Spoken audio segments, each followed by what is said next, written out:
Nagita Slavina belanja panci di luar negeri, Rafathar marah.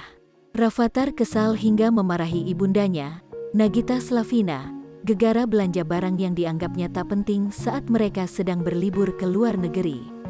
Diketahui Nagita Slavina bersama Rafathar berkunjung ke satu pusat perbelanjaan di Singapura. Rupanya di sana, istri Raffi Ahmad yang juga ibunda Rafathar, Nagita Slavina, tertarik untuk belanja perabotan rumah. Sambil berkeliling, Gigi, sapaan akrabnya mulai melihat-lihat produk dagangan yang ditampilkan. Sementara itu, Rafathar yang mengekori di belakang sempat keheranan dengan ibunya. Dia bahkan mengomeli Nagita Slavina karena berniat membeli panci di Singapura. "Ma, di Jakarta ya, di Indonesia banyak mangkok-mangkok, banyak piring-piring, banyak alat-alat. Ngapain mama harus apa tuh namanya? Harus pergi-pergi dulu," kata Rafathar.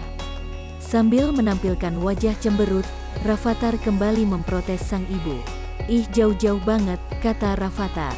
Namun, Gigi beralasan melakukan hal tersebut karena biasanya dia hanya menitip orang lain lewat jasa titip, Justip.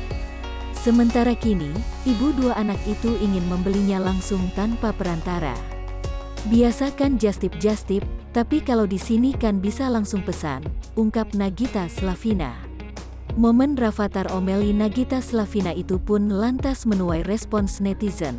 Banyak dari mereka yang mengatakan hal tersebut sering terjadi pada ibu rumah tangga.